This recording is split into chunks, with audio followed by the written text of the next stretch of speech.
Good morning, everybody, and happy Wednesday. I almost said Thursday. I think I'm unfortunately a little bit ahead of myself here, but welcome back for your lunch break live. My name is Ivana if you are new here. And today I am joined by a very special guest. I think we're going to have a very interesting conversation. And I'm joined today by Starz Karaoke Lounge owner Rob Loboda. Now, if you are not familiar with Starz, it is a karaoke lounge located off of Highway 280 in Shelby County. Now, Rob owns one of these bars like all the other bars in the state that have been affected by some ABC regulations that were announced actually a month ago. And a month ago, tomorrow, I believe. So we're almost at that 1 month anniversary of those regulations, which were that you cannot sell alcohol at bars past 11 p.m. and all alcohol must be finished being consumed on premises by 11:30 p.m. So, Rob, this is a big part of your business, late night alcohol sales, and I would just be interested to know how your business has been affected in the past month, in the past 30 days of this 120-day regulation and order. And it looks like there is as we go now, I'm not good at math, but it looks like I've got another 90 days, about 3 months of this rule. It's affected us a lot, of course. We do most of our business during the time that they've actually stopped alcohol sales. Our hours were 7 to 2, 5 days a week. So we were only open for 35 hours a week total, and they took away a little bit over 40% of the time that we could sell. It's dollar wise, it's affected us quite a bit. Morale wise, you can already see how it affects the customers and the staff and everyone, because right when we start gearing up at all, we're getting ready to shut down already. And it's been a learning experience. It lets me get a little bit more sleep than normal though, which is nice. That's true. Now, and again, your bar is your lounge, I should say, is a karaoke lounge. And that means that unfortunately, there's a lot of us like myself who cannot sing. And I know I cannot sing. So I imagine you have a lot of customers that have to get a little bit of that liquid courage before they get up to sing in the first place. So have you seen maybe your business just stay as busy in earlier hours, or is your business just not as busy as it has been before COVID? Oh, our business isn't anywhere near what it used to be before COVID. We're down about 80% overall. We followed all the guidelines to limiting the number of people who can come in, with the social distancing inside. And a lot of people are just scared to go out in general now. So there are less people going out. A lot of people don't go out that early either for something like that. This time of the year in the summertime, people are staying home. They grill out, they have a couple drinks at home, then they decide they want to go out and do something fun. It takes a little liquid courage once in a while to get up there on the stage. Some people more than others, but there are certainly a lot less people coming in. And, we were closed for 2 months, then allowed to reopen with social distancing. And now it's a combination of everything. We're still adhering to all the social distancing rules that we had before, and we have to stop serving at 11, pulling alcohol at 11:30. The good thing is that we don't good for us, but we don't have to close at 11:30. We could let people stay there and drink water, drink Coke, non-alcoholic drinks, and they could continue singing afterwards. After 11:30. And that's what I think is so interesting, because there are some places, some of you might remember I talked to Zydeco owner Lane Flournoy a little bit earlier this month, and kind of when these restrictions were announced. And he said, look, we're a bar, we're selling alcohol. And past that, if you can't serve past 11, there wasn't a whole lot they could do, and decided they were going to probably close at that 11:30 when no more alcohol can be consumed on site. But But your bar is interesting because you do have that karaoke element to, like you said, sure, maybe you have to stop selling alcohol, but at that point, if people still want to stay and want to sing, then you're giving them that opportunity.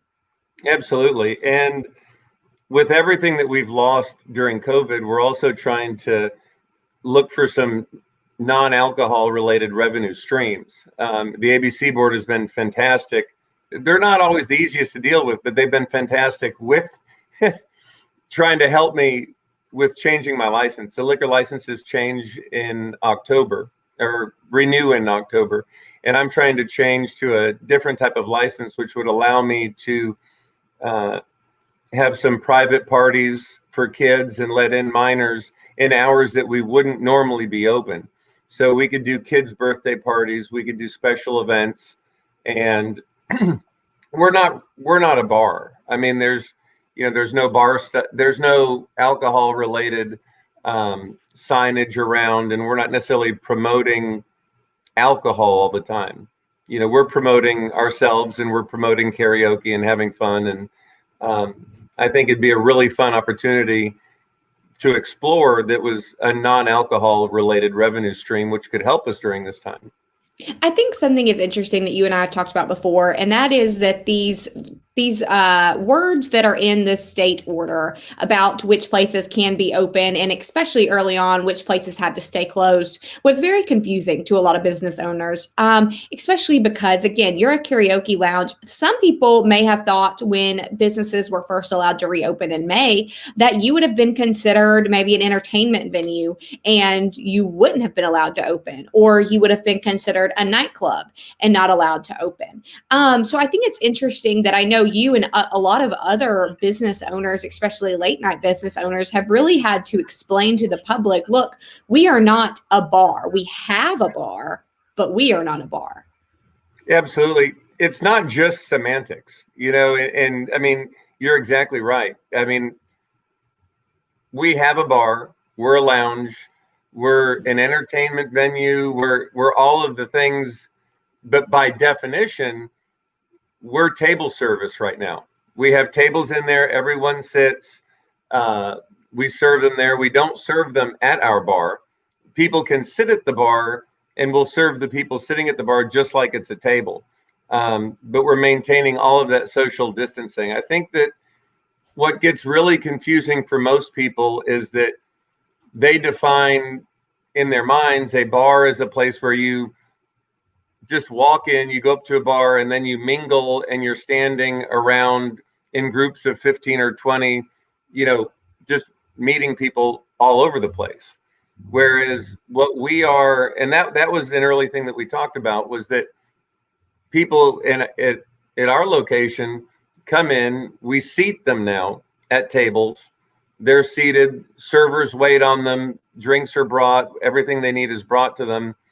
And it's just like a restaurant. That's where the Tuscaloosa thing, they can still be served at tables, I think, correct? Alcoholic tables? Correct. So I'm glad you brought that up. I know that most people are familiar with the announcement earlier this week about bars in Tuscaloosa being ordered to shut down for 2 weeks. There is also a part of that order that says that restaurants that have bar service must stop bar service by, I believe it is 5 p.m., and then they must switch all alcohol service to tables. But again, as you mentioned earlier, somebody in theory could just go to that restaurant and choose to sit at a table versus choose to sit or stand at the bar and still receive alcohol. So maybe, again, they might grapple with the same thing in Tuscaloosa of bars being closed, but restaurants being able to stay open. Well, my challenge in that would be, if the social distancing things were enforced, or the parts of the state order for social distancing were enforced, this wouldn't be an issue, because it sounds like what they're trying to do in Tuscaloosa is maintain social distancing in those establishments. And to the best of my knowledge, from the guys that I know who own places in Tuscaloosa, none of them have been cited for anything. And that these are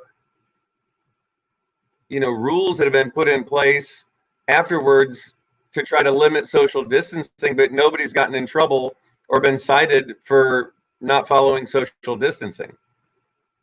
Right. And we should note several weeks ago when some of those viral photos came out of Tuscaloosa showing some incredible crowds and lines outside of bars, Tuscaloosa police did respond and say in a statement to the media that while they did make several citations and arrests to patrons, they did not cite any bars for violating social distancing or other guidelines. So they, at least at that time, the police did not cite any of those bars in Tuscaloosa. Well, to my knowledge, none of them were patrons either. Everyone who was cited was outside on the streets already, right? They weren't even inside. I'm not sure of their location when they were cited, but I know that none of those bar owners were cited at the point for messing up those rules. But I think that this announcement out of Tuscaloosa from Tuscaloosa Mayor Walt Maddox must be a little bit jarring to you and to other business owners across the state, because if a mayor in a city such as Tuscaloosa, again, we understand they are overwhelmed with young people who might be a little bit more apt to go out than in some areas because of the university. If rules like bar closures and bar service being suspended in Tuscaloosa, do you worry that that could happen in Shelby County where you're located or in other places across the state? Of course. I mean, it worries me a lot. I feel like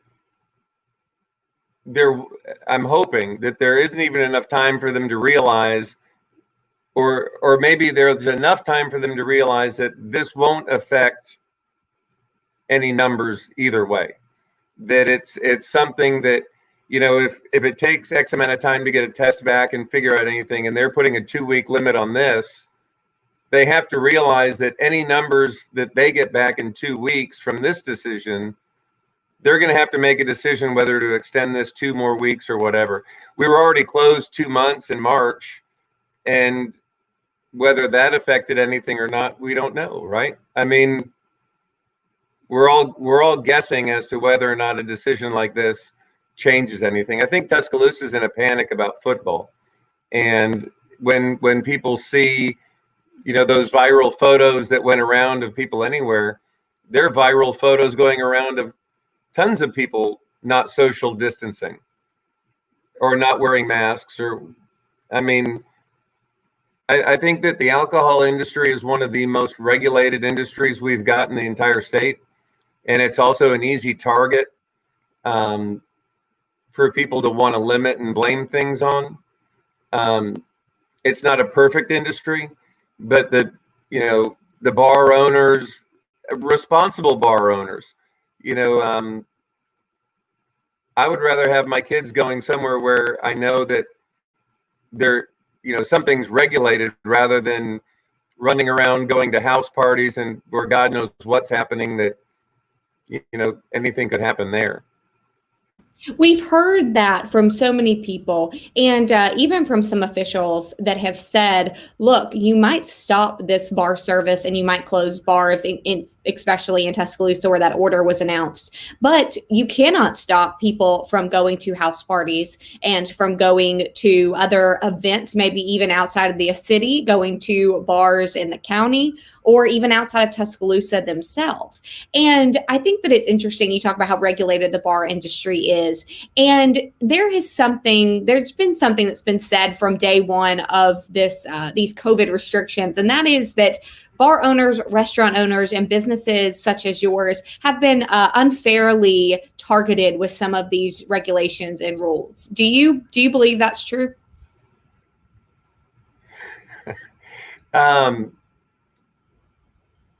I think that we've been maybe unjustly regulated because we can, because they can, because we're so regulated. It's very simple for them to do that.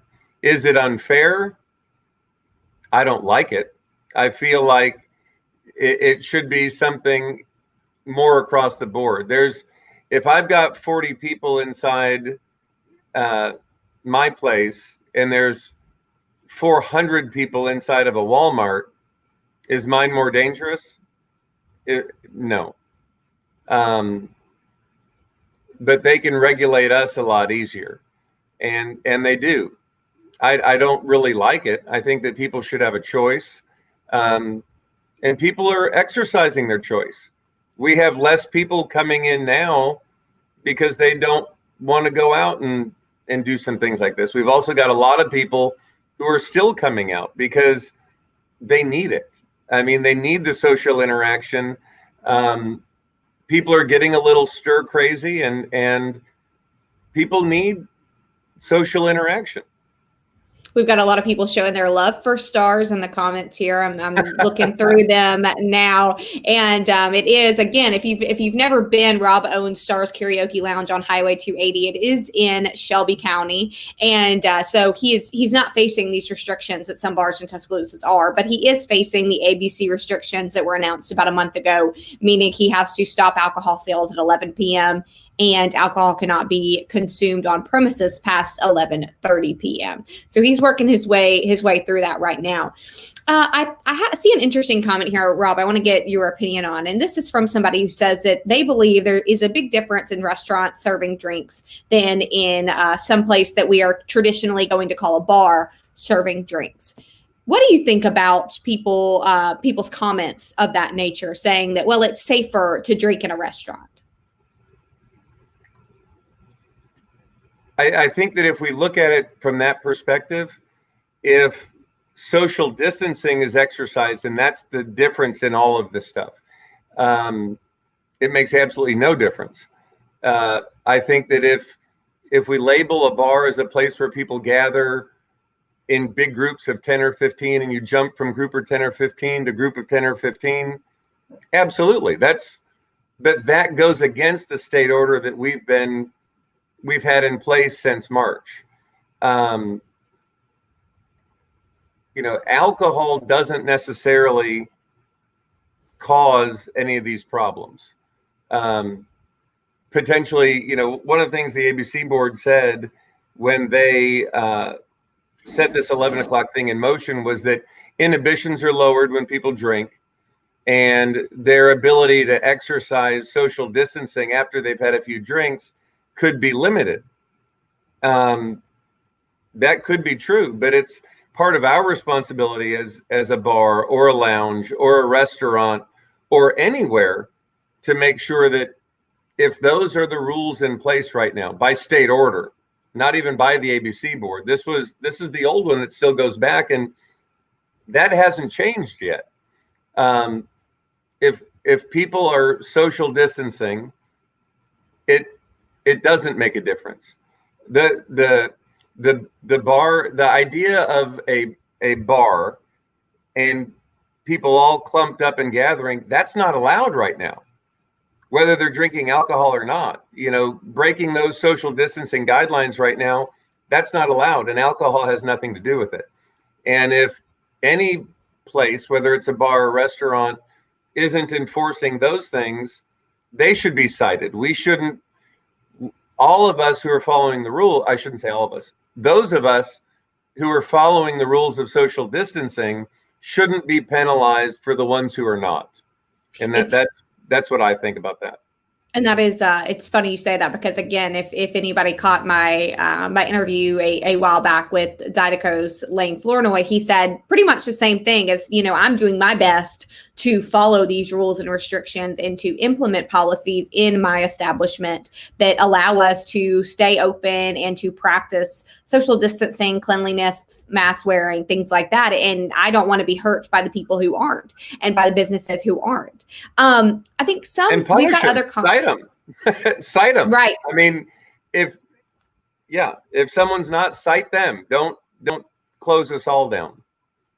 And I look at some of these comments and they say that, well, restaurants are able to social distance a little bit better because they can move their tables further apart. But I think we should note that in your lounge, you have tables that are spaced out to the state order, correct?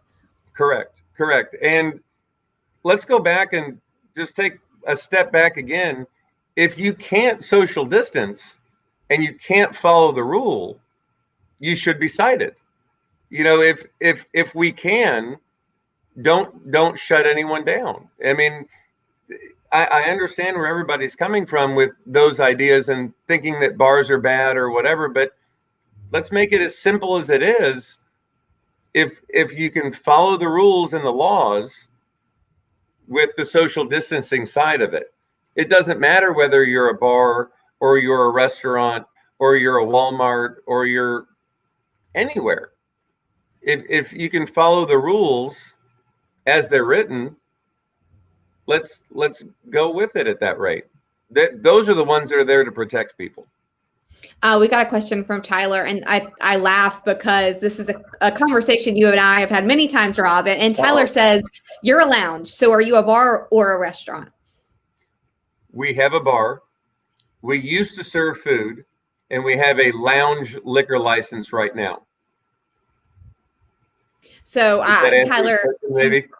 Tyler, you kind of hit that nail on the head. There's a lot to unpack in that question. I know it doesn't sound like it, but there are, because of a lot of these, as Rob said, it's not just semantics, but a lot of the wording in the state order and also on liquor licenses. So, Rob, let's talk about There's no such thing as a bar.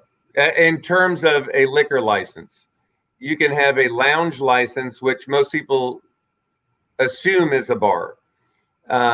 You can have a restaurant license. You can have a club license. There's all kinds of licenses. There's no license called a bar license. And I think that's something that so many people who maybe have never worked in the bar or restaurant industry, maybe that is news to them. For sure. Nobody, I mean, when we hear the word bar, we think of probably what the state defines as a lounge, potentially, would be my guess. Or you hear the word bar and you think of dive and no food. And I mean, I don't know. I don't know. I can't speak for whatever other people maybe think, but that was my big issue. And you and I spoke at length about this. You know, Cheesecake Factory has a bar. Kids can sit at that bar and eat and stare at a liquor display, but they're allowed to. They're a restaurant. They've got a restaurant liquor license. You know, we've got a lounge liquor license. We can serve food and we can serve drinks. And really, the biggest difference to us is that we can't let minors inside with our lounge license. That's one of the biggest differences between the definition of those licenses. But again, I'm trying to change my liquor license by October the 1st, so we can start doing kids' birthday parties and have some in off hours where we're not serving alcohol, because during these times we really need some non-alcohol related revenue streams to help keep us open. And I hope you will do adult birthday parties as well. I don't think you should limit this to only children. Just my personal, my 2 cents in there. That's right. We do adult birthday parties all the time. All kinds of parties all the time. That's why maybe we need to look into that. You know, one other thing I wanted to ask you, Rob, before I let you go, and that is, we've got so many people who maybe say only go out and do things that are necessary, and only places that are necessary should be open. And is a bar, is a lounge, is a place that sells alcohol a necessary place to go out right now? I just wanted to know your take on that. I think that depends on the individual. People don't have to drink when they come see me at our place. I mean, they could come, they could socialize, they can sing, they could have non-alcoholic drinks. I think that social interaction is necessary. Again, I don't know the numbers or anything. I've heard that some of these mental health hotlines are blowing up. I know that when I was quarantined and I was closed for 2 months, I mean, it took a toll mentally. Not being able to go out, not being able to working, you know, trying to do some work from home.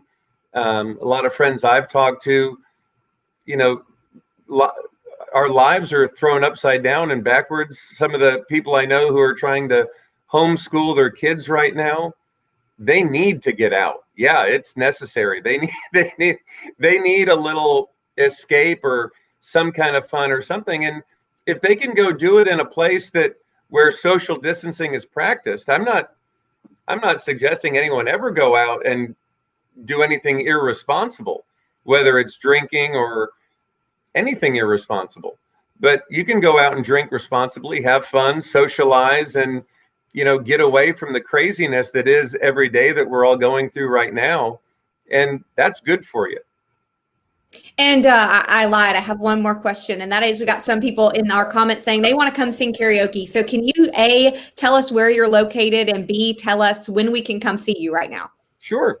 We're on Highway 280, right across the street from Driver's Way, just past 2 Daniel Drive. The address is 5479 Highway 280. We're open from 7 to whenever right now, but we do have to stop serving alcohol at 11. We'll pull all the alcohol at 11:30. We do that Tuesday through Saturday. We can do special events on Sundays and Mondays. We can do private events now, still at this time until October 1st, hopefully, when we can have minors in, but we can do private events for adults any times we're not open. But it's a lot of fun. Yeah, we could sing. It'd be a great time. Well, and I think that especially after maybe we can get over the hump of COVID, we are all going to be singing for joy in Starz. So thank you so much, Rob, for coming on and giving us a little insight into the ins and outs of some of these restrictions, how it's been going for a month with you at Starz. So thanks again, Rob. Thank all of you for watching. We will see you tomorrow. Thank you.